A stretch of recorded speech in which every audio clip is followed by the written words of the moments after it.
Bonsoir à toutes et tous, bienvenue pour ce nouveau webinaire, le premier de l'année, donc les performances 2024 et les perspectives 2025. Nous avons déjà eu l'occasion de communiquer sur les performances 2024 au mois de janvier, mais tous n'ont pas pu assister à cette annonce, donc on souhaitait revenir sur ces performances, également répondre à un maximum de questions. Ce soir, je serai accompagné d'Olivier de Parcevaux qui est spécialiste obligataire. Ensuite, nous rejoindra Philippe Servézy, qui est le directeur de l'immobilier et le président de la société de gestion immobilière. Enfin, Alexis Trigot, qui est le directeur commercial de la partie vie et retraite. Et pour terminer, quelques nouveautés. Et nous reviendront tous les trois pour répondre aux questions auxquelles nous n'aurions pas répondu pendant ce webinaire. Donc je vous propose le déroulé suivant. Vous le voyez à l'écran. On commencera par, comme je l'ai dit, l'épargne en obligation avec Olivier de Parcevaux. Ensuite, nous évoquerons l'épargne immobilière avec des objectifs qui ont été à nouveau tenus. Et enfin, la partie assurance vie et retraite avec Alexis Trigot, avec un titre qui est le meilleur de Quorum Réunis. Avant de commencer et de rentrer tout de suite dans les performances, je me permets de vous rappeler notre avertissement habituel auquel les plus fidèles sont habitués. Donc les produits dont nous parlerons ne sont pas garantis en capital, ils constituent des investissements à long terme. Les revenus peuvent varier, peuvent être liés notamment aux fluctuations des devises. Alors tout ça concerne la très grande majorité des produits, hormis peut-être le fonds euro, et on en reparlera avec Alexis Trigot et peut-être avec Olivier également. Commençons tout de suite avec l'épargne en obligation et avec Olivier de Parcevaux. Olivier, bienvenue. Bonjour, bienvenue, bonjour à tous. Comment s'est passé 2024 ? On parle des performances juste après, mais voilà, fais-nous un petit résumé de l'année 2024. On sait que 2022 avait été perturbé. Tout à fait. Mais tu peux peut-être revenir sur un passé récent. Oui, 2024, c'est un peu le titre qu'on indique ici. C'est que ceux d'entre vous qui étaient déjà investis l'année dernière s'en souviennent peut-être. 2023 avait été une très bonne année. Et après avoir eu cette année 2022, dont tu as parlé un peu difficile, c'est vrai qu'on pouvait se demander à quoi ressemblerait 2024. Est-ce qu'elle serait plus du côté de 2022 ou de 2023 ? Et bien, in fine, on est plus du côté de 2023 avec des performances positives et d'une manière générale, une normalisation, je dirais, dans le monde obligataire, notamment à cause de la normalisation pour l'inflation. Alors, normalisation, comment ça se traduit concrètement ? Alors, ça se traduit par le reflux de l'inflation. C'est-à-dire qu'on retourne en fait une normalisation économique, reflux de l'inflation qui avait je dirais, touché son plus haut fin 2022 à plus de 10% dans la zone euro quand même, et qui, fin 2024, est à 2,4 en zone euro et 1,3 en France. Donc vraiment un retour à la norme. Et ça s'est transmis dans le monde des obligations, puisque la Banque Centrale Européenne a pu baisser ses taux. Et donc une baisse des intérêts, des obligations finalement. Exactement. La Banque centrale donc, a pu baisser ses taux à partir de la mi-2022 et ça s'est transmis dans tous les autres types d'obligations et donc a soutenu les prix des obligations puisque vous vous souviendrez peut-être que quand les rendements baissent, les prix montent dans le monde obligataire et à contrario que quand les rendements montent, les prix baissent. Donc là, on a été finalement sur une année de baisse des rendements obligataires et donc d'augmentation des prix. Et ça se retrouve, comme on le voit là, dans les performances. Donc ça, c'est nos fonds principaux, nos fonds cœur de gamme qui sont classés par ordre de prudence. Donc le premier fonds, c'est Quorum Visio, c'est le fonds le plus prudent de la gamme. En quoi il est prudent, Olivier ? Alors, il est prudent en ce sens qu'il essaye d'être le moins impacté possible par la météo des marchés financiers, d'avoir les performances les plus régulières. On le propose en général, assez souvent, comme alternative au fonds euro. Et comment est-ce qu'il arrive à faire ça ? Eh bien, en fait, c'est un fonds qui investit principalement dans des obligations de maturité assez courte. Donc, une échéance assez courte, si je le traduis. Ça, exactement. Et dans la mesure où on s'engage sur une durée assez courte, ça veut dire qu'on a moins de chances d'avoir des variations importantes, c'est ça ? Exactement. Plus le risque est lointain, plus il est élevé, et vice-versa. Donc là, voilà, c'est des maturités courtes, avec une bonne visibilité, et donc des faibles fluctuations. Donc ça, c'est Quorum Visio. Ensuite, c'est BCO, ça c'est vraiment notre fonds amiral, c'est le plus gros fonds, 1 milliard d'actifs, dont les racines remontent à 2009. Donc 1 milliard d'euros d'épargne jurée. Exactement, dont les racines remontent à 2009. Et l'objectif de ce fonds, c'est vraiment d'amortir les chocs quand ils arrivent, et à contrario de profiter quand même des marchés haussiers quand ils sont là. Donc d'une certaine façon, on peut dire que parmi la gamme, c'est le fonds qui a le meilleur équilibre entre performance et risque, et ça se voit là aussi, donc avec une performance d'un peu plus de 6% sur l'année. Dernier fonds, ça c'est notre fonds le plus dynamique, le plus offensif, on pourrait dire d'une certaine façon, et qui de fait, dans un marché haussier comme celui qu'on a connu en 2024, produit les meilleures performances avec 7,60% cette année. Alors, pardon, mais juste pour revenir sur Quorum BHY, parce qu'on l'indique comme étant le placement le plus risqué, on peut quand même rappeler que ce n'est pas un placement en action. Exactement, c'est une fraction de ce qu'on peut vivre sur les marchés actions. Oui, voilà. Quand tu dis une fraction, c'est que ça va varier, mais dans une moindre mesure par rapport à ce qu'on peut voir au quotidien quand on regarde les informations, quand on lit le journal, quant aux fluctuations des marchés financiers. Et pardon, tu voulais ajouter quelque chose? Oui, tout à fait. Je voulais dire, avant qu'on passe sur les fonds un peu plus thématiques de la gamme, je voulais quand même souligner quelque chose, c'est que ces trois fonds bénéficie pour la 3e année consécutive d'une notation Morningstar 5 étoiles. Alors dis-nous ce que c'est, parce que ça parle peut-être pas tout le monde. Pour ceux d'entre vous qui ne connaîtraient pas Morningstar, en fait c'est une société indépendante qui note les fonds. Et ça se matérialise à travers des étoiles. Les fonds les moins bons n'ont pas d'étoiles, et les fonds les meilleurs ont 5 étoiles.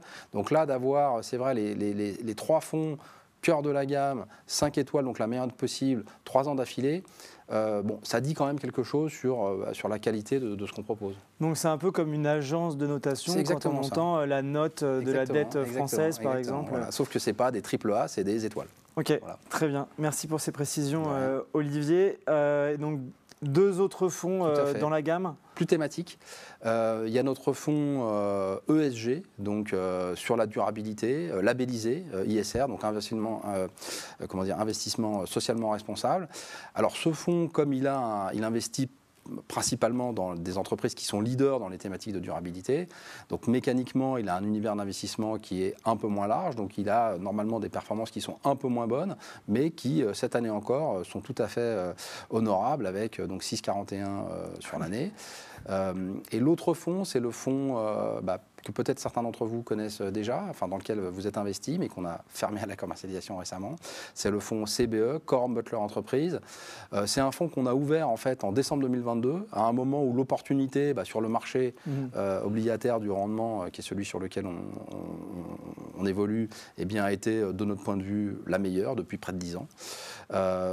On en a fait profiter, je dirais, les clients pendant plus d'1 an, mais à partir du premier trimestre 2024, on s'est dit que vu les opportunités que le marché offrait pour ce fonds, qui avait aussi des caractéristiques particulières, puisque sa maturité était maximum 2029. Donc son échéance est 2029. Exactement, échéance 2029, donc ça veut dire qu'il ne pouvait pas faire d'obligation 2030, ni 2031, ni 2032. Voilà. Okay. Donc vu l'univers dans lequel évoluait ce fonds, on n'arriverait plus à avoir une certitude forte de pouvoir délivrer ce qu'on avait entre guillemets promis, qui était 5% net, et donc on a décidé, comme on l'a fait de nombreuses fois dans l'histoire de Quorum, que ce soit sur les SCPI ou y compris sur d'autres fonds obligataires, on a décidé de cesser de le commercialiser pour ne pas pénaliser la performance des épargnants déjà présents. Et on peut rappeler peut-être que tu as parlé d'opportunités, de saisir un moment où c'était intéressant d'investir dessus. L'année dernière, en 2023, Quorum Butler Entreprises 2029 a livré une performance d'un peu plus de 12%, si ma mémoire est bonne, et plus de 7%. Donc, il y a une certaine avance qui a été prise sur la performance. Ça ne veut pas dire qu'on va décevoir les années futures, mais on tient à préserver la performance de ce fonds, et comme on a su le faire sur d'autres supports, comme tu l'as précisé. Merci Olivier. Et en préparant et en envoyant les invitations à nos clients pour ce webinaire, on a reçu en retour quelques questions. Donc on a retenu, en tout cas, dans cette partie-là, quelques questions, on en aura d'autres, et n'hésitez pas à les poser dans le fil de discussion qui est à droite de votre écran. Vous pouvez nous poser des questions et on essaiera de répondre à un maximum à la fin de cette intervention. Mais on a déjà reçu quelques questions, et donc je me permets de te les relayer. Olivier, on a parlé de baisse des taux. Est-ce qu'il est toujours intéressant d'investir dans l'épargne en obligations ? Alors, je dirais de manière assez simple, la réponse est oui. Pourquoi? Parce que... Est-ce que tu aurais pu me dire non d'ailleurs? Oui, ça aurait été difficile évidemment, parce que comme tout le monde, je suis amoureux de ce que je fais. Non, mais plus sérieusement, il y a eu de fait une baisse des taux, mais cette baisse des taux a été modérée. Si je prends le marché dans lequel on évolue, donc le marché du haut rendement européen, fin 2023, le rendement moyen était de 6,5. Fin 2024, on était à 5,5. Donc on a perdu 1 point. Mais on reste dans un univers de rendement, de rémunération qui est attractive.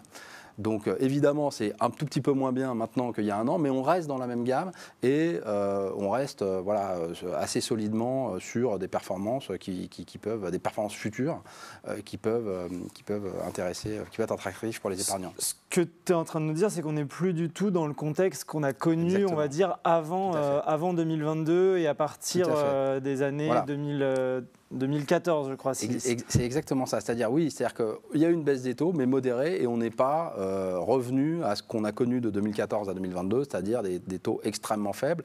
Alors, pour vous donner un ordre d'idée, entre 2014 et 2022, eh bien, les États se finançaient entre moins 1% et 0%, et les entreprises entre 0 et 4%. Fin 2024, on est entre 2 et 3% pour les États. Et pour les entreprises, plutôt entre 4 et 8. Donc évidemment, ça change quand même la donne, enfin entre 3 et 8, pardon. Évidemment, ça change la donne et ça donne un potentiel de rémunération pour les épargnants qui est vraiment qui est vraiment satisfaisant. Alors merci, et c'est un début, je te remercie, c'est un début de transition pour la question d'après. Quelles seraient les perspectives à moyen terme pour les obligations à haut rendement? Parce que quand nos clients qui sont derrière leur écran, ils souscrivent, et c'est via l'assurance vie, donc on a un horizon plutôt moyen-long terme. Quelles seraient les perspectives justement pour la partie obligataire? Alors c'est une très bonne question, et ce qui est intéressant dans cette question, c'est le parti moyen terme. Parce qu'évidemment, les prévisions à court terme, à 1 an, ça reste toujours difficile.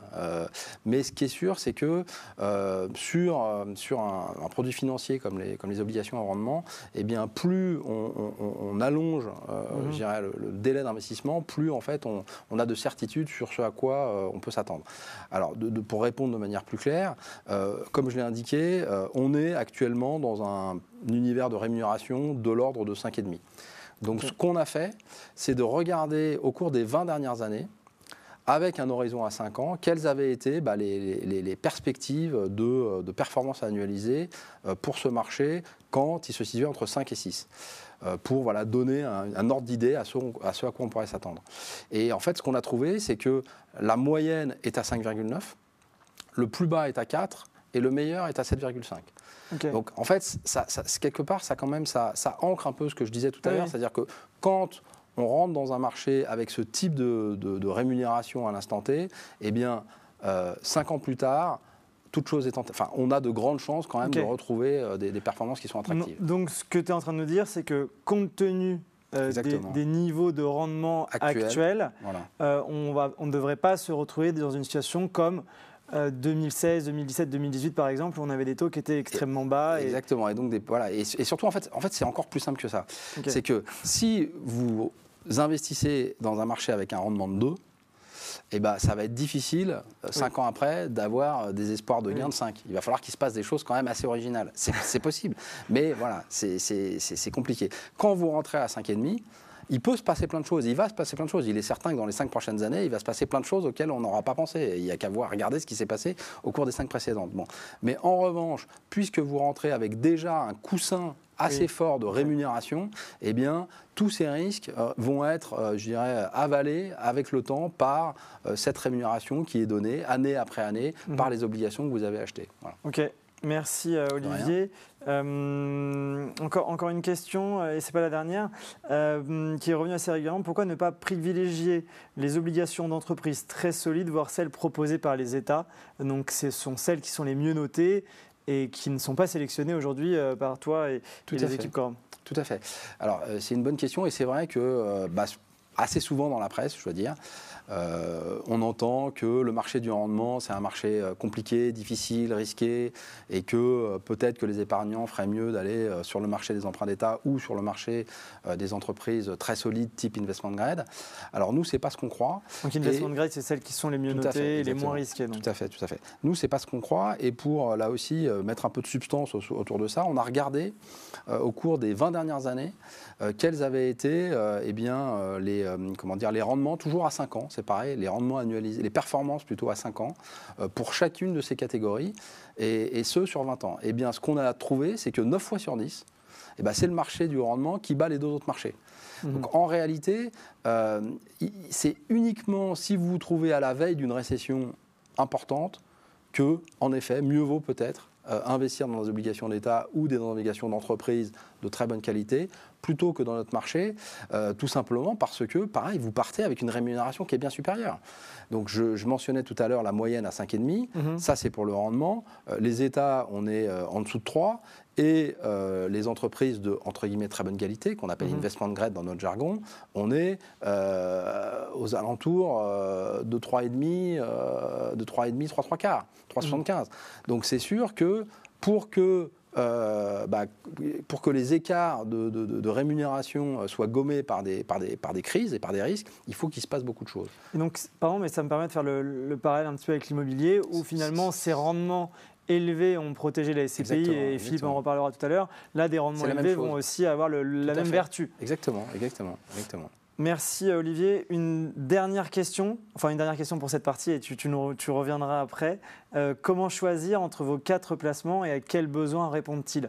Alors, sans revenir sur les 4 fonds et nous faire le catalogue, mais entre Visio, BCO, BEHY et Telia qui sont ouverts à la commercialisation, comment choisir entre les 4 et à quels besoins répondent-ils? C'est une bonne question là aussi.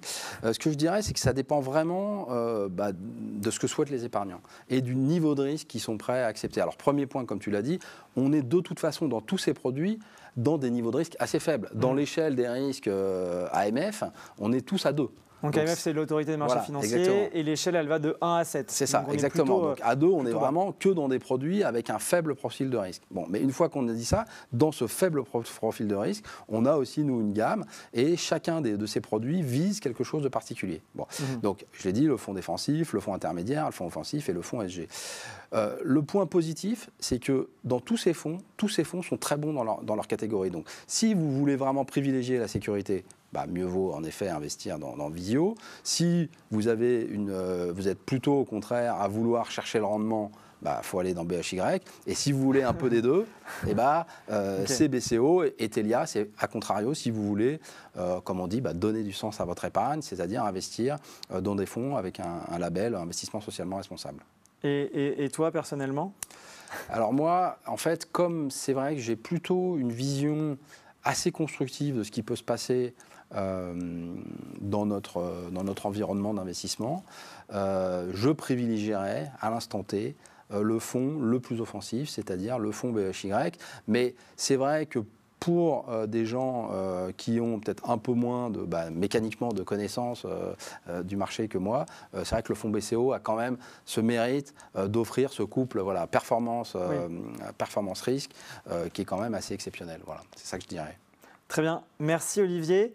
On va laisser la place à Philippe et tu nous rejoins tout à l'heure. Merci Olivier. Donc à présent, nous allons parler de l'épargne immobilière, particulièrement des SCPI, et donc on indique ici des objectifs de nouveau tenus. Bienvenue Philippe. Bonsoir Baptiste. On va rentrer tout de suite dans le vif du sujet. J'ai déjà présenté l'avertissement, donc il n'y a pas de garantie. Mais est-ce que tu peux revenir sur les performances 2024 des 3 premières SCPI ? Oui, bien sûr. On va commencer avec Coram Origine qui, pour la 13e année consécutive, a tenu son objectif de 6% de taux de distribution. 6,05. Un taux de distribution de 6,05 en 2024, relativement stable par rapport à 2023 où on avait fait 6,06. On voit le taux de rendement interne sur 10 ans qui est intéressant, 6,75%, qui prend en compte... Quoi il est intéressant ? Et qu'est-ce que c'est justement il prend en compte l'ensemble des taux de distribution sur les 10 dernières années. Donc l'ensemble des loyers, des dividendes versés ? Exactement. et également les augmentations de prix de part. Le prix de part de Corum Origin en lancement, c'était 1 000 €. Aujourd'hui, c'est 1 135 €. Donc ces augmentations de prix de part, en tout cas sur les 10 dernières années, sont prises en compte.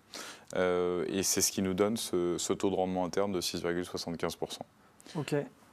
La seconde SCPI, Corum XL, 5,53% en 2024. C'est un peu mieux qu'en 2023. On avait fait 5,40, exactement.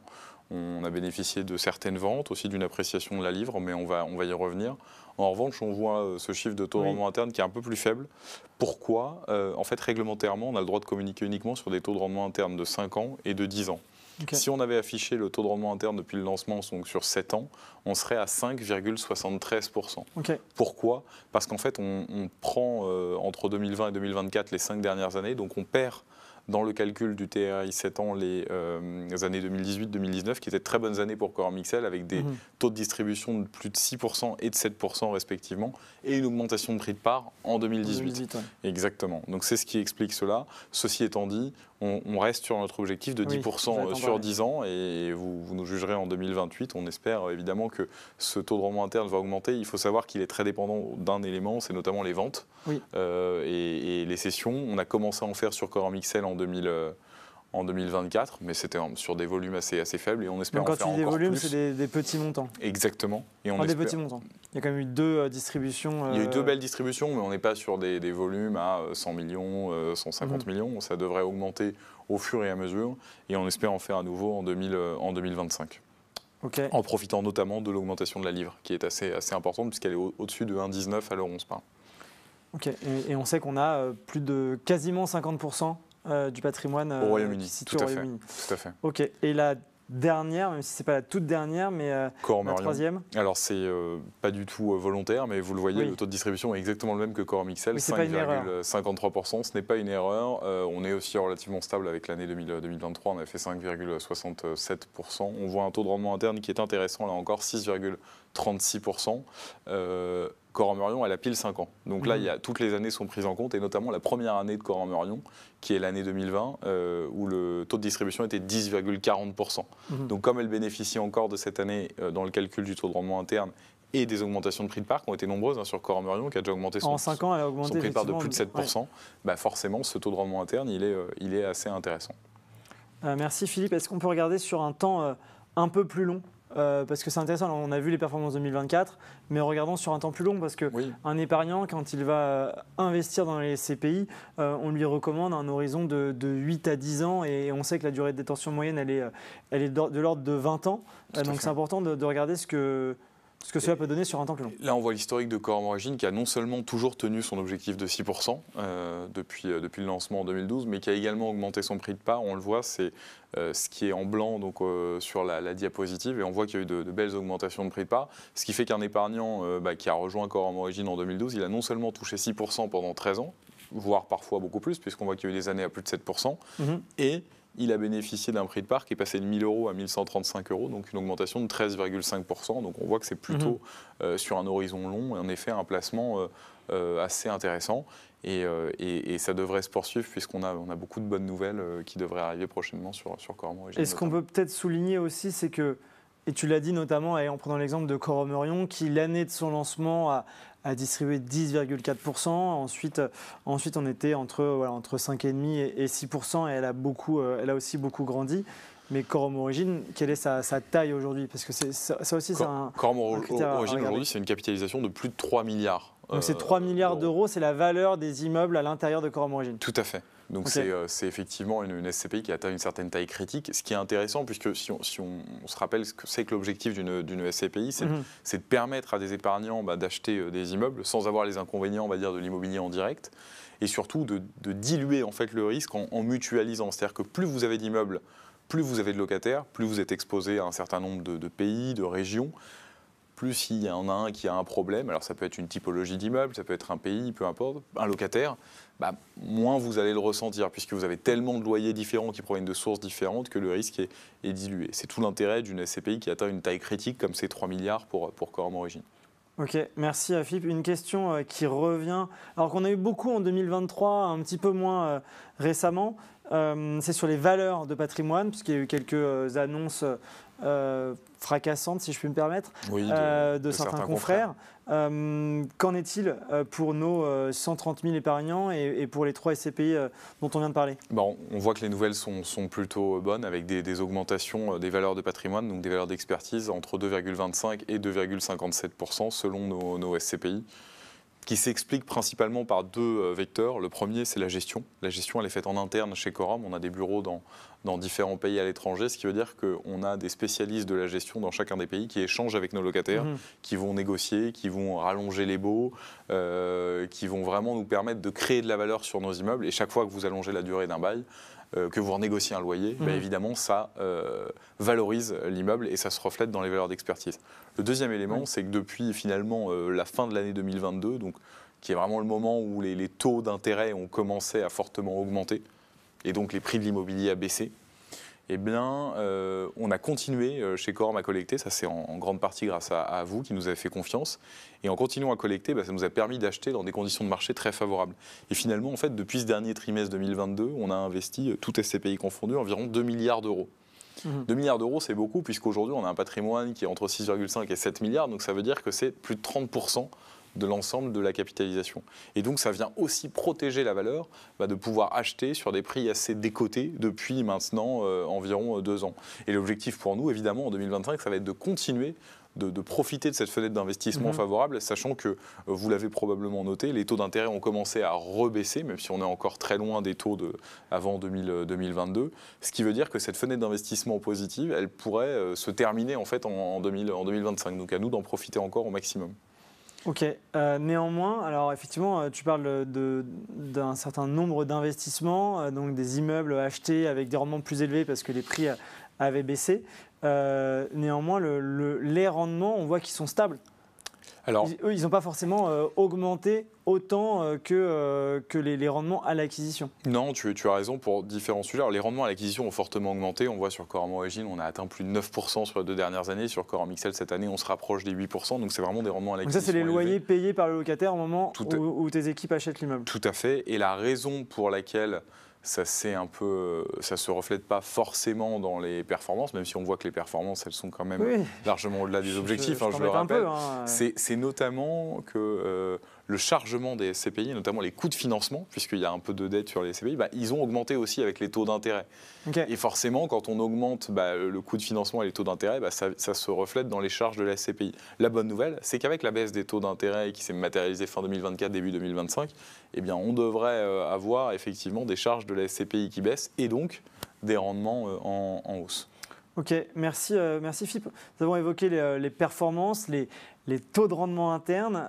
Il y a les loyers, certes, donc les dividendes que l'on verse chaque mois aux épargnants, mais il y a aussi des plus-values issues des ventes et tu souhaitais revenir sur ce point ce soir. Oui, parce que finalement, on commence à avoir un historique de vente qui est assez intéressant, même si finalement, il y a surtout Corum Origine qui a beaucoup vendu. Et c'est assez atypique en SCPI. Oui, tout à fait. Nous, on a vraiment une volonté d'être aussi dynamique sur les cessions que sur les acquisitions, parce qu'un patrimoine, en fait, une fois qu'il est valorisé, il faut savoir vendre au bon moment et parfois pas garder les immeubles trop longtemps parce qu'ils vieillissent, parce que ça veut dire qu'on vend les meilleurs immeubles. Non, justement, et c'est ça qui est intéressant, c'est que quand on le vend, on a fait 558 millions d'euros de ventes pour 458 millions d'euros dépensés à l'achat. Ça veut dire qu'on a fait des plus-values qui ont été réalisées par Corum Origine et Corum XL de 100 millions d'euros, ce qui représente 22% de valeur créée sur les immeubles vendus.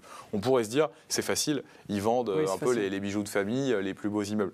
Mais ce n'est pas du tout le cas, parce que si on rentrait dans le détail, malheureusement on n'a pas le temps de ces immeubles un par un, on verrait que pour nombre d'entre eux, on avait choisi de les vendre pour évacuer un risque. Je prends souvent un exemple, le plus gros immeuble qu'on a vendu sur Corum Origine, 95 millions d'euros, c'était un immeuble occupé par la Deutsche Bank à Francfort, qui avait été acheté en 2015, qu'on a gardé pendant 7 ans, qui a généré des loyers à un rendement de plus de 7,5% pendant 7 ans.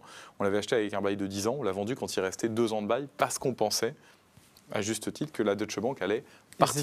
C'était effectivement un gros immeuble de bureau à Francfort. Plutôt que de se retrouver avec 37 000 m² vacants, et là, un gros travail, énormément de travaux à faire sur cet immeuble, on l'a vendu. On a généré une plus-value de 24 millions d'euros sur cet immeuble, qui vous a été distribué en décembre 2022, et on a évité un risque. Mais les immeubles selon moi, les fameux bijoux de famille, si on peut s'exprimer ainsi, les plus beaux immeubles du portefeuille de Coram Origine, ils sont encore dans le portefeuille et on pourrait les citer. Il suffit de regarder dans le rapport annuel que vous recevrez, c'est les immeubles qui ont le plus d'écart entre la valeur d'acquisition et les valeurs d'expertise. Et vous verrez qu'on a certains immeubles sur lesquels on a des plus-values latentes importantes, des immeubles sur lesquels on a reçu des offres qu'on a refusé de prendre parce que, par exemple, si vous avez un hôtel avec un bail de 25 ans ferme et qu'on vous fait une offre, vous savez que vous pouvez le garder encore 10 ans. Avec un bail de 15 ans ferme, si l'hôtel fonctionne bien, il aura toujours la même valeur. Exactement. Et c'est pour ça qu'on n'en a pas vendu sur Coram Origine, par exemple. Ok. On a parlé d'augmentation de la valeur des patrimoines des SCPI entre 2,2 et 2,6% quasiment. Oui. On a parlé des plus-values. Mais il n'y a pas eu d'augmentation de prix de part récemment. En l'occurrence, il y a des augmentations de prix de part en 2022 sur les 3 SCPI, pour rappel. Tout à fait. Mais depuis, il n'y a pas eu d'augmentation de prix de part. Non, il n'y a pas eu d'augmentation de prix de part parce qu'il y avait un contexte qui invitait à la prudence. Et qu'aujourd'hui, on a aussi la volonté de cristalliser la valeur. Et en fait, donc de la figer. Exactement. De la redistribuer. L'augmentation de prix de part, il y en a eu dans le passé, il y en aura encore, en fonction de l'évolution des valeurs d'expertise. Et c'est vrai que nous, chez Coram, on aime bien aussi vendre des immeubles. Parce que quand vous vendez l'immeuble, la valeur est cristallisée. Ça vient dans votre poche en tant qu'épargnant. Ce n'est pas quelque chose où on dit, voilà, la part valait tant, aujourd'hui elle vaut tant, elle a augmenté. Et le jour où vous vendrez, eh bien, vous capterez cette valeur. Alors que quand on vend un immeuble, on distribue et c'est dans votre poche directement. Et comme je le disais tout à l'heure, l'épargnant est là pour 8, 10 ou 20 ans. Donc il faudrait qu'il vende pour matérialiser et concrétiser l'augmentation de la valeur de sa part de SCPI. Donc autant lui rendre immédiatement. Tout à fait. Ok, merci Philippe. On en avait parlé en novembre déjà. On a fait un webinaire mi-novembre et nous avions présenté la toute dernière SCPI, Coram USA. Alors sans revenir sur tout ce qui fait cette SCPI, tu peux peut-être nous redonner quelques éléments sur les raisons qui nous ont poussé à lancer une nouvelle SCPI. Bien sûr, alors on en a déjà parlé, donc je vais être assez rapide. Effectivement, l'idée c'était de donner un accès à ce marché-là, parce qu'aujourd'hui on a beaucoup d'épargnants qui sont très exposés sur l'Europe via nos SCPI actuels, et c'est vrai que vu le contexte géopolitique, être investi un peu aux États-Unis nous semble intéressant, avoir une petite partie de son épargne là-bas. C'est le plus grand marché immobilier du monde, c'est les bonnes années, plus de 400 milliards. Les États-Unis investis en immobilier, c'est environ 2 à 2,5 fois l'Europe, donc c'est vraiment très diversifié. 50 États, c'est quasiment 50 pays différents, mais ça permet de donner finalement une vraie dynamique à son épargne en étant un peu en Europe, un peu aux États-Unis. C'est une façon de se couvrir d'une certaine façon. On s'expose au dollar, c'est pour ça qu'on n'y est pas allé via Coram XL. Pourquoi ? Parce que le dollar est plutôt haut aujourd'hui, donc on a voulu lancer une nouvelle SCPI dédiée aux USA, qui n'est pas sur une stratégie de devise. On le gérera au mieux et c'est quelque chose qu'on a l'habitude de gérer avec Coram XL. Mais l'idée de Coram USA, c'était de se dire le marché immobilier aujourd'hui aux États-Unis est en grande difficulté. Il y a très peu de concurrence. On a des taux d'intérêt qui sont plus élevés qu'en Europe, donc des prix qui ont encore plus corrigé aux États-Unis. Et on a vraiment la volonté d'en profiter. Et on pense que cette fenêtre, elle durera encore plus longtemps qu'en Europe. Donc voilà, on propose ça aujourd'hui à nos épargnants. Et finalement, la meilleure illustration, en fait, c'est la première acquisition qu'on a fait sur cette SCPI, qui est assez révélatrice de l'état du marché, puisque même nous, quand on y allait la première fois, on savait que c'était un marché qui souffrait. On ne pensait pas qu'il souffrait autant, jusqu'à nous permettre d'acheter dans le centre de New York. Ok, avec quel rendement ? Alors on a acheté justement une pharmacie CVS dans Manhattan avec un bail de 15 ans ferme et un rendement de 7%. Ça représente un investissement à environ 17 millions de dollars. On peut penser que cet immeuble-là, dans un contexte entre 2020 et 2021, il aurait plutôt valu entre 25 et 30 millions de dollars, donc une forte décote. Ok, merci Philippe, et évidemment nous sommes tous à votre disposition pour vous en dire plus sur cette SCPI Coram USA. Quelques questions, comme Olivier. Comme pour Olivier, la première, tu vas avoir du mal à me répondre non, j'imagine, mais tu vas quand même essayer d'y répondre sincèrement. Est-ce qu'il faut continuer à investir dans les SCPI compte tenu du contexte actuel ? Et on en a suffisamment parlé, et la presse aussi en a suffisamment parlé. La première réponse à donner, c'est ça dépend quel SCPI. Aujourd'hui, non mais c'est très important, j'aurais tendance à dire oui, si ce sont des SCPI qui ont pu profiter du contexte des 2 dernières années.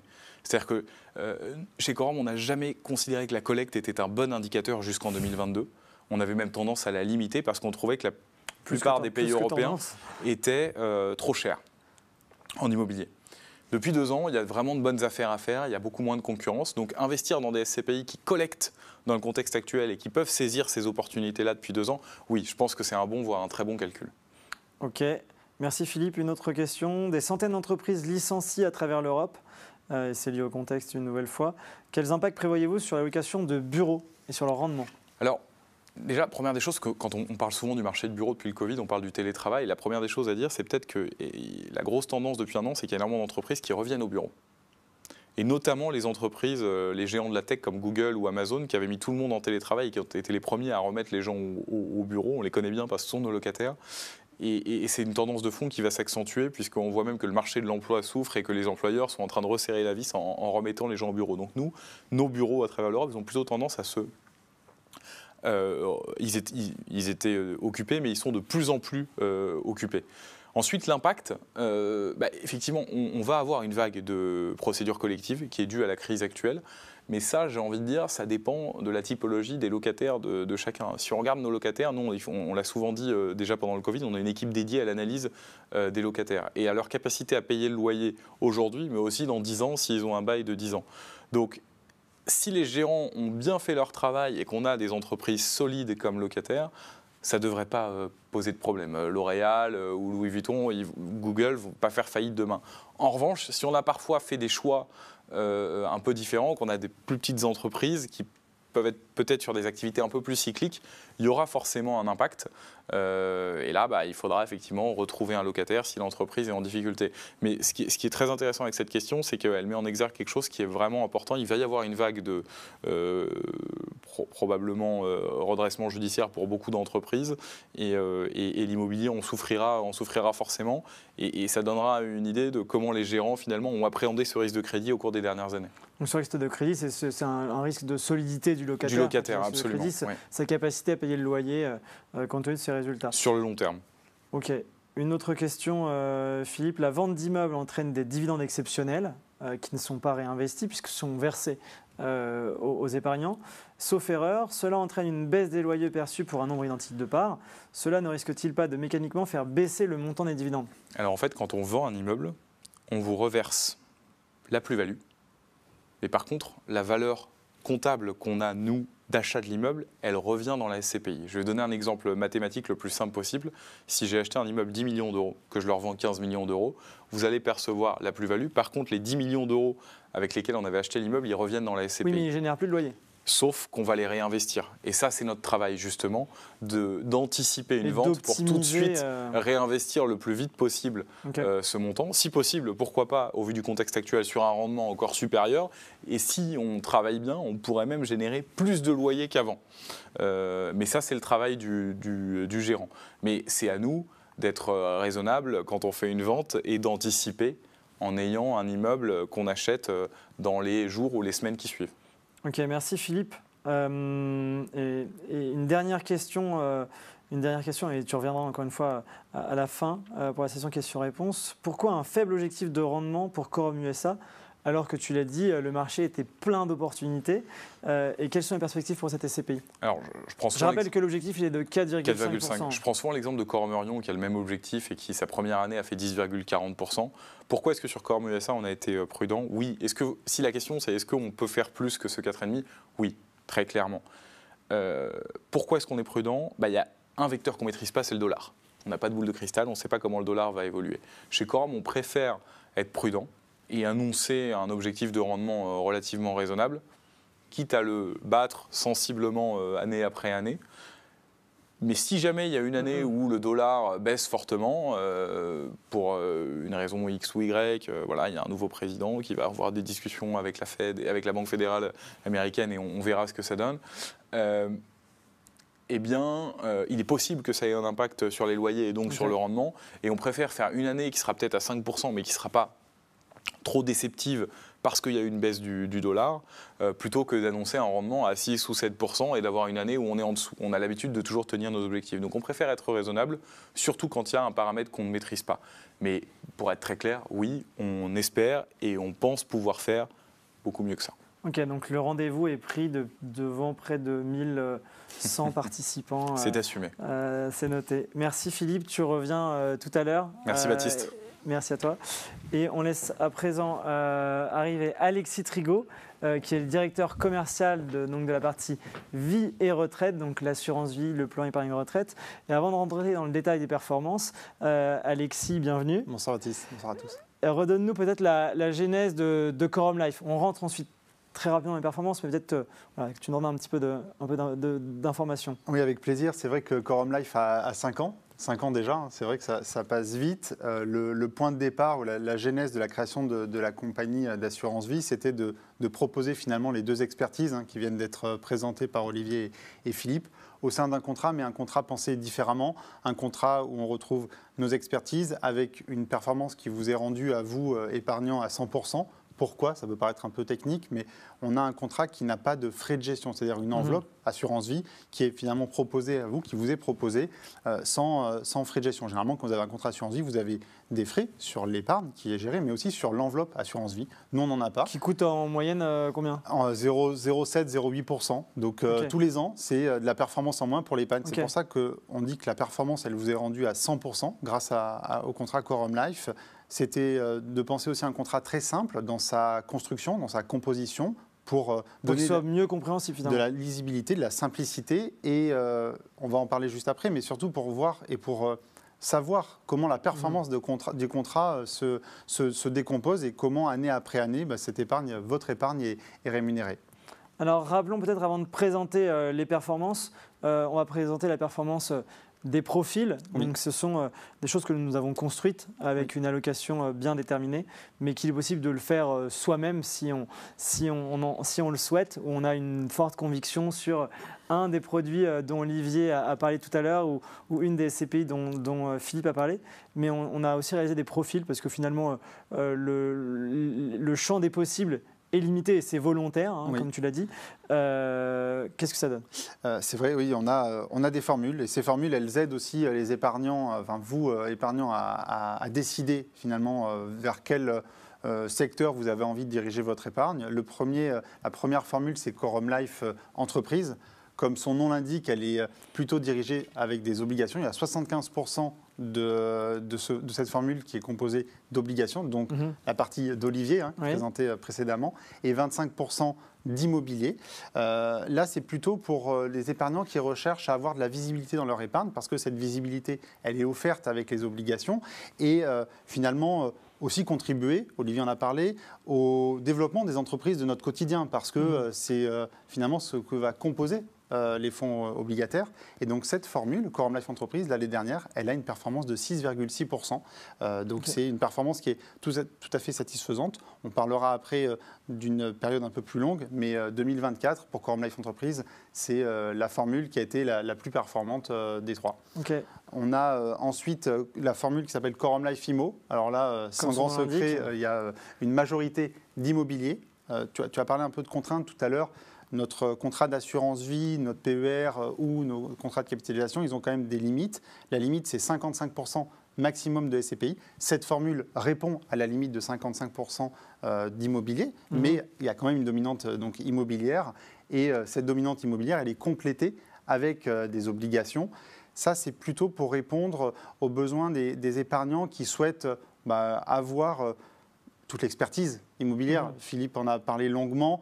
C'est 13 ans d'expertise, de gestion de SCPI. Et ça, c'est finalement pour les épargnants qui souhaitent diriger plus leur épargne vers l'immobilier. Et donc, la performance de Quorum Life IMO pour 2024, c'est 6,1%.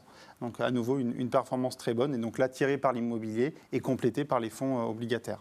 Et la dernière ? Et la dernière, qui est beaucoup plus simple, c'est Quorum Life Essentiel. Là, les autres ne sont pas très compliqués. Oui, mais elle est encore un peu plus simple, lisible et compréhensible. Pourquoi ? Parce qu'elle n'est composée que de 2 fonds. C'est finalement les deux... le vaisseau amiral côté obligataire avec BCO et son pendant côté immobilier avec Quorum Origine à 50% pour l'un et 50% pour l'autre. Et là, une performance de 6,1%. Donc, à nouveau, on voit une formule qui a une complémentarité qui est totalement assurée par les obligations d'un côté et l'immobilier de l'autre. Alors ça, ce sont les performances 2024. Oui. On a parlé de moyen terme sur la partie obligataire, on a parlé de long terme sur la partie immobilier, on est remonté jusqu'à 2012 avec Philippe. Tu nous as dit que la compagnie avait été lancée, la compagnie d'assurance vie, avait été lancé en 2020. Et qu'est-ce que ça donne justement sur un horizon un peu plus long? C'est vrai que c'est très important. C'est bien de regarder la performance d'une année. On parle de long terme. L'assurance vie, effectivement, un horizon de placement assez long. Le PER, encore un peu plus long. Le PER, pour rappel, c'est la préparation de sa retraite, plan d'épargne retraite. Donc là, si on se place sur un horizon plus long, c'est-à-dire 5 ans, en moyenne, les formules, elles ont eu des performances entre 5,8% pour Quorum Life Essentiel jusqu'à 6,3% pour Quorum Life Entreprise. Quorum Life IMO a une performance annuelle moyenne de 5,9%. Donc on voit que dans le temps, la récurrence de cette performance, elle est assurée. Et ça, c'est relativement important. On a conscience du poids des responsabilités de gérer de l'épargne de nos clients. Ça peut être le fruit d'une vie de travail, l'argent qu'on donne à ses enfants. Ou l'argent qu'on met de côté pour plus tard, justement. Et cette récurrence de performance année après année, elle vient finalement répondre à ce besoin et à cette anticipation de besoin pour justement prévoir des projets futurs. Ok, merci Alexis. Une nouveauté dont tu souhaitais nous parler, une nouveauté en 2024, est-ce que tu peux revenir sur son intérêt ou ses intérêts ? La compagnie, depuis 2020, elle a connu plusieurs évolutions. Il y en a encore eu en 2024. La dernière, c'est Quorum Life Rosetta. On a parlé des premières formules, des 3 premières formules, où il y a une composition pour partie en obligation, pour partie en immobilier. Quorum Life Rosetta vient compléter la proposition qu'on vous offre, à vous, épargnants, avec la possibilité d'investir une partie de votre épargne également en actions. L'idée était de vous proposer une formule dans laquelle on retrouvait finalement ces 3 grands piliers, l'immobilier pour 20%, et ensuite 80% de placements financiers avec les obligations et les actions. Cette répartition, elle est gérée en interne et elle va être ajustée. Ce sont les équipes d'Olivier qui vont ajuster cette répartition de 80% avec une part d'action qui peut augmenter ou se réduire en fonction de l'environnement dans lequel on doit investir. Là, oui, ok. Pourquoi ? Parce que l'idée étant de, à nouveau, avoir cet objectif de récurrence de performance dans le temps. Là, on n'annonce pas de résultats de performance pour 2024 parce qu'on l'a lancé en septembre. On peut quand même donner un objectif, une ambition de performance qui se situe entre 5,5 et 6% pour Quorum Life Rosetta. Mais l'idée, c'est vraiment d'aller chercher le meilleur des 3, c'est-à-dire l'immobilier, les obligations et les actions et cette complémentarité. Alors, Olivier a parlé beaucoup d'obligations à haut rendement. Oui. Là, on peut peut-être préciser qu'il y a déjà d'ailleurs depuis septembre des obligations en rendement, des actions, mais pas que. Exactement. Je ne savais pas si tu voulais qu'on aille dans ce niveau de précision, mais on peut faire un petit focus là-dessus. Dire qu'il n'y a pas que les obligations en rendement et les actions. Il y a des obligations. Ces trois grandes thématiques, elles peuvent se décomposer. Et la partie obligations, on a des obligations à faible rendement, ces obligations avec des échéances assez courtes, et des risques obligations beaucoup plus faibles, qui ont des risques effectivement plus faibles. Et après, le curseur, il est ajusté entre des obligations à faible rendement, obligations avec des rendements un peu plus élevés, et enfin des actions. On ne l'a pas évoqué, mais on peut le préciser. La partie en action, elle ne se focalise pas sur des titres de société. Donc on n'achète pas Total ou LVMH ? Pas du tout. On est sur une sélection d'indices boursiers européens, internationaux. L'idée étant Américains ? Américains aussi, c'est possible. On peut donner quelques noms, par exemple l'Eurostock 50, le S&P 500. Ce sont des indices boursiers internationaux. L'idée étant d'analyser l'environnement économique dans lequel on se situe et après d'aller plutôt sélectionner les zones géographiques là où il est opportun d'investir plus que de choisir, comme tu l'as évoqué, certaines capter sociétés. Des tendances et pas un pari sur une société en particulier. On peut peut-être revenir sur la performance du fonds en euros sur laquelle on a communiqué également en tout début d'année. Alors si je me permets peut-être de rappeler la performance du fonds euro 2023, parce qu'on l'a lancé en 2023. Sa performance en 2023, c'était 4,45%. C'était 4,65 donc en... Et effectivement, pour sa deuxième année et cette première année complète, la performance du fonds euro, c'est 4,65%. On a atteint cette performance par une volonté de piloter notre fonds euro. Si j'explique comment tu pilotes un fonds euro ? Ce pilotage, c'est un peu comme Philippe a pu l'expliquer pour l'immobilier ou Olivier pour les obligations, c'est d'accepter finalement que l'épargne qu'on est capable d'investir au mieux, en tout cas dans les meilleures conditions pour aller chercher les meilleurs rendements, la meilleure performance. Et c'est exactement comme ça qu'on a piloté notre fonds euro, c'est en étant prudent, en étant finalement raisonnable sur l'épargne qu'on est prêt à accepter. Peut-être que ça fera partie aussi des autres questions, mais c'est une contrainte de nos contrats, c'est qu'on ne peut pas souscrire à 100% à notre fonds euro au sein des contrats d'assurance vie. La limite du contrat, c'est par exemple pour le fonds euro 25%. Effectivement, c'était une des questions et c'est donc la raison pour laquelle il est limité à ce niveau-là. Oui, et pour compléter, le fonds euro, il vient justement en plus de tout ce qu'on propose. Et même si on parle de 25%, la plupart du temps, nos épargnants, ils retiennent le fonds euro pour des niveaux beaucoup moindres. On est plutôt autour de 10%. Pourquoi ? Parce que le fonds euro, c'est plutôt, excuse-moi de l'expression, mais un peu la poire pour la soif. Mais l'horizon des tensions de l'assurance vie, des PER, des contrats de capitalisation, ce sont des horizons assez longs. Donc le fonds euro, c'est bien, mais c'est bien vraiment par parcimonie. Ok, très bien. Merci Alexis. Quelques questions pour toi aussi. Comment choisir entre assurance vie et plan d'épargne retraite ? Alors, pour moi, Est-ce que c'est l'un ou l'autre, l'un et l'autre ou Il ne faut pas opposer les deux. Il y a une complémentarité. Alors, ça va dépendre évidemment de chaque objectif de nos épargnants, de leur âge, des projets, mais les deux répondent à des besoins qui sont assez différents. L'assurance vie, son premier objectif, c'est quand même de transmettre des capitaux. Les épargnants l'utilisent plutôt pour bénéficier du cadre avantageux pour les intérêts.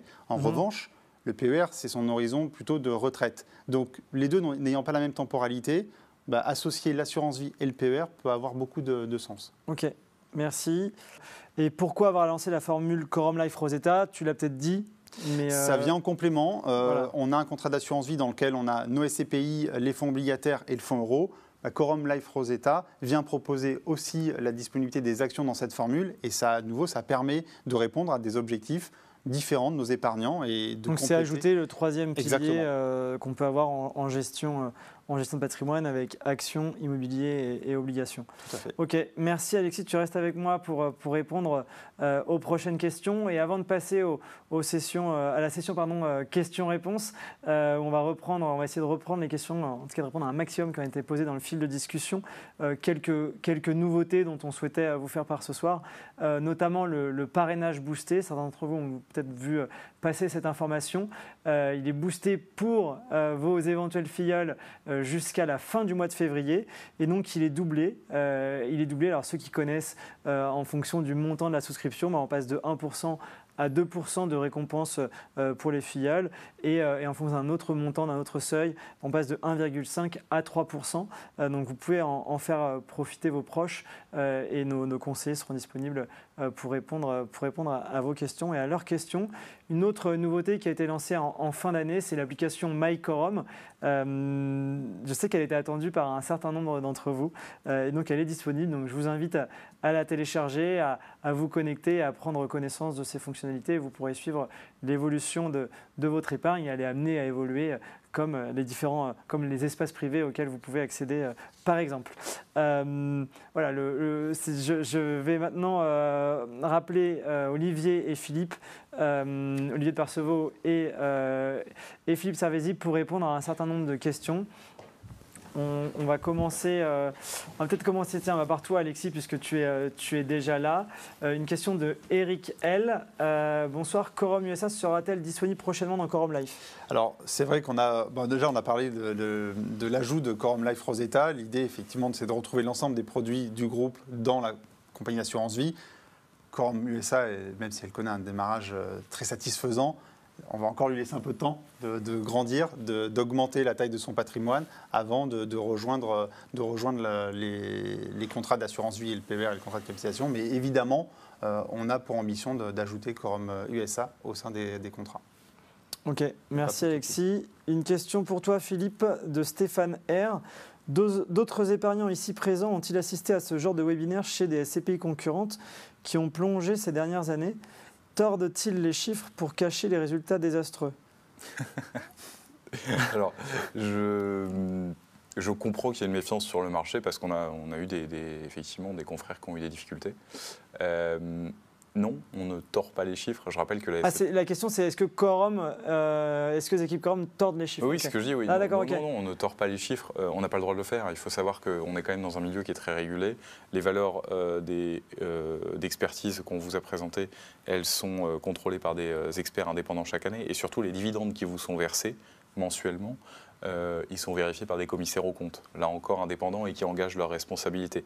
Donc, même si on voulait tordre les chiffres, et je vous rassure, ce n'est pas le cas, on est des gens honnêtes et sérieux, on ne pourrait pas le faire, on dépend d'une autorité de tutelle qui s'appelle l'autorité des marchés financiers, enfin voilà, tout est très régulé. Donc on ne tord aucun chiffre, ce que vous recevez, c'est vraiment le produit de votre épargne, des investissements qui sont faits, des choix de gestion qui sont faits, et j'espère que vous continuerez à en être satisfait.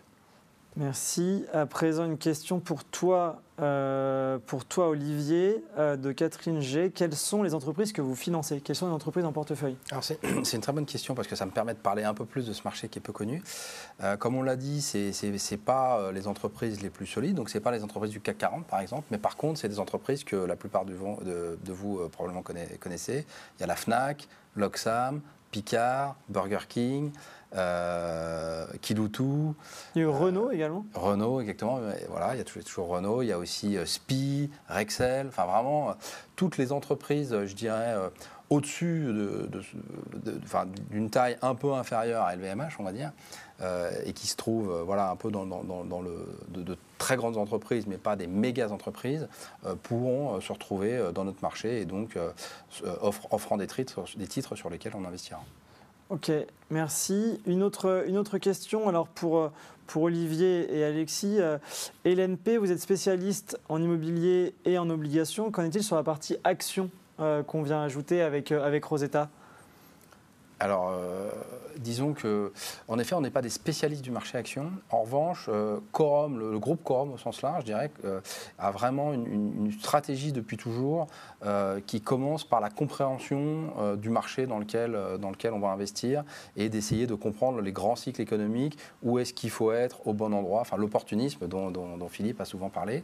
Eh bien, et nous, dans la partie obligataire, c'est la même chose. C'est-à-dire qu'une des manières d'avoir des fonds qui ont 5 étoiles Morningstar, c'est de faire en sorte que quand les marchés baissent, on ne soit pas trop investi, et à contrario, quand ils montent, on soit pleinement investi. Donc on a vraiment cette culture au sein de l'entreprise d'essayer de s'adapter aux conditions économiques et aux conditions des marchés dans lesquels on évolue, et on duplique cette façon de faire sur le marché action.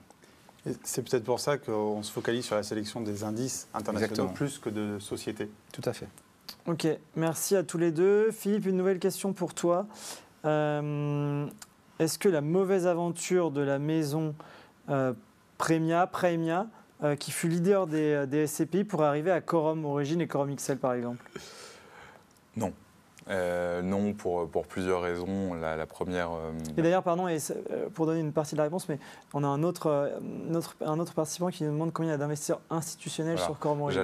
J'allais y venir. Je pense qu'un des problèmes aujourd'hui qu'ont eu certains confrères, et pas seulement celui que vous citez, c'est qu'il y a eu beaucoup de parts en attente avec des gens qui voulaient sortir des SCPI. Et la raison pour laquelle il y avait des parts en attente, c'est qu'il y avait parfois de très gros investisseurs dans les SCPI, donc souvent des assureurs notamment, qui investissaient des dizaines, des centaines de millions d'euros, ce qui fait que quand un client qui met 30 ou 50 000 euros veut sortir, forcément, il ne peut pas vendre ses parts tout de suite.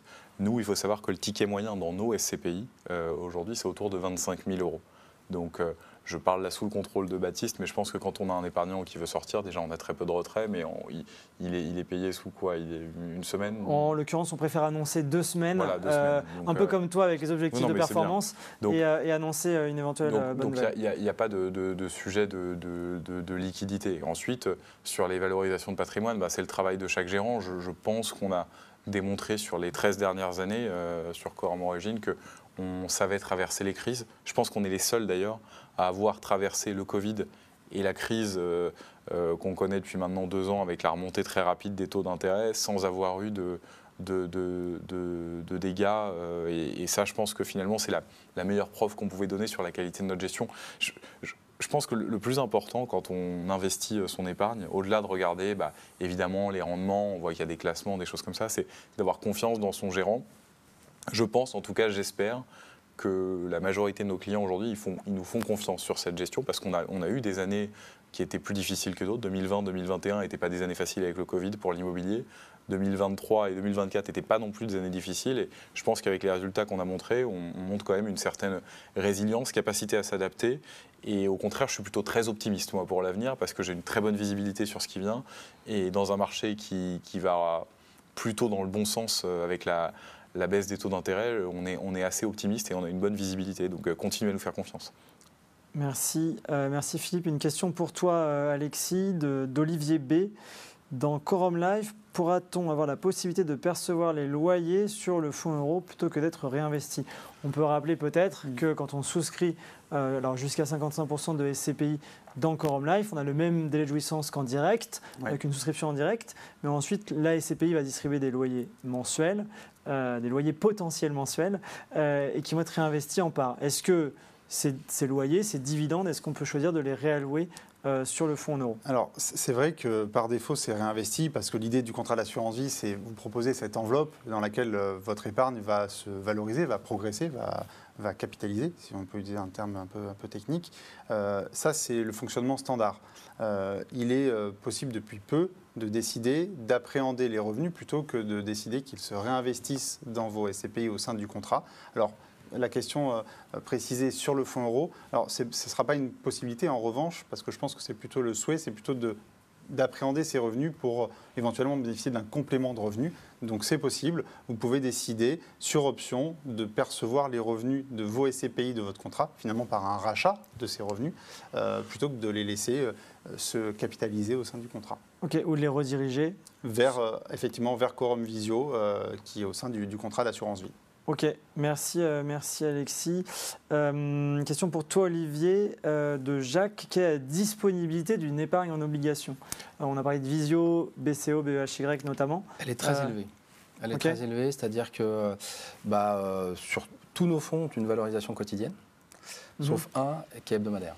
Ok, voilà, qui est BCO. Voilà, tout à fait. Ok. Très bien, donc c'est-à-dire qu'on peut sortir assez vite finalement, contrairement à l'immobilier où le temps est potentiellement plus long. On a 2 jours, il faut envoyer son ordre de retrait, il est exécuté 2 jours plus tard et l'argent arrive encore 2 jours après. Mais ok, hormis pour BCO, on peut avoir en fonction de la date. Un peu plus de ça, c'est pas ta faute, c'est la faute de la banque. Exactement. Mais en l'espace de 10 jours, on peut récupérer son épargne. Philippe, une question de René M. Pourquoi d'autres SCPI sans frais d'entrée ont-elles enregistré en 2024 de meilleurs résultats que Quorum Origine? Je pense qu'il faut comparer ce qui est comparable. Quorum Origine, comme j'ai dit tout à l'heure, c'est 3 milliards d'euros sous gestion. Et la plupart des SCPI sans frais, ça doit être, pour les plus petites, il y en a des nouvelles à 10 millions et il y en a qui doivent atteindre 700 millions d'euros, mais la moyenne est assez basse en capitalisation. Il faut savoir qu'une SCPI, quand elle atteint une certaine taille critique, on va dire au-delà d'un milliard environ sous gestion, elle perd un peu de ce qu'on appelle l'effet relutif. L'effet relutif, c'est très simple, c'est quand vous investissez, vous recevez vos premiers dividendes au bout du 6e mois. Et donc, si la SCPI investit plus vite que ces 6 mois, elle va créer une sorte de surperformance artificielle, qu'on appelle l'effet relutif. Cette surperformance artificielle, plus la SCPI est petite, plus elle est forte. C'est ce qui explique, par exemple, que Quorum Orion, nous, la première année, on finit à 150 millions d'euros environ de capitalisation et on fait 10,40% de performance. Et on avait prévenu que ce n'était pas pérenne dans le temps. Ensuite, puisque vous mentionnez les SCPI sans frais, il y a un autre élément qui est important, c'est qu'une SCPI sans frais, au début, effectivement, elle aura toujours une performance un peu meilleure puisqu'elle a moins de frais au début, puisqu'il n'y a pas de frais de souscription. En revanche, il y a ensuite plusieurs lignes de frais, notamment des frais d'acquisition. Et si vous rentrez dans le détail, ces frais d'acquisition, finalement, à chaque investissement, ils viennent diluer un peu la performance. Quand tu dis diluer, ça vient faire, dit plus simplement... Oui, ça fait un peu de charge en plus pour la SCPI. Et ensuite, en général, elles ont des frais sur les loyers qui sont plus élevés. Et donc, en fait, dans le temps, si on fait des courbes, les courbes se croisent. Et plus la SCPI va grossir, plus les frais sur les loyers vont être importants, ce qui est normal, parce qu'il y aura plus de loyers, la performance. Et donc vont impacter la performance de la SCPI. Donc, ce n'est pas très étonnant, finalement, ce que vous dites, qu'il y ait des SCPI sans frais qui, aujourd'hui, fassent un peu mieux que Quorum Origine, qui est très grosse avec 3 milliards. Il n'y a aucune SCPI sans frais qui doit faire, ne serait-ce que, je pense, un tiers de la capitalisation de Quorum Origine. En revanche, il faudra voir si les courbes se croisent à un moment. J'ai mon idée là-dessus. L'autre élément qui est important, c'est que vous allez voir beaucoup de SCPI, avec et sans frais d'ailleurs, il y aura les deux, faire des rendements très intéressants en 2024. Encore une fois, il faut faire très attention. Je pense qu'il faut faire confiance aux gérants. Faire beaucoup de rendements les 2, 3, 4 premières années, c'est finalement pas très difficile. en fonction de la collecte et du marché. En revanche, je ne pense pas qu'il y ait beaucoup de SCPI qui, comme Quorum Origin, ont montré une telle régularité dans le temps, des augmentations de prix de part assez régulières et surtout des cessions avec autant de plus-value réalisées en si peu de temps. Je pense que tout ça sont des éléments aussi à prendre en compte avant de prendre une décision pour placer son épargne, pas seulement les frais. Ok, merci Philippe. Question, alors la dernière, parce qu'on a dépassé le temps qui nous était imparti. Dernière pour toi Olivier, une question d'Elisa G. Quelle est la taille des placements en obligations? J'imagine quel est le montant d'épargne géré ou des capitaux gérés dans les fonds dont on a parlé tout à l'heure, donc BCO, Visio, BEHY. 1,6 milliard. 1,6 milliard, ok. Très bien, écoutez, merci beaucoup messieurs. J'espère que nous avons pu répondre à un maximum de questions, que nous avons pu revenir sur Performance 2024, vous donner quelques perspectives 2025, même si tous, à côté de moi, ont répété qu'ils n'avaient pas de boule de cristal. Ils essaient quand même de se prononcer et nous donner une idée de ce que va donner 2025 pour commencer. Merci messieurs. Merci, je vous souhaite à tous et toutes une excellente soirée et à très bientôt. Merci. Au revoir. Au revoir.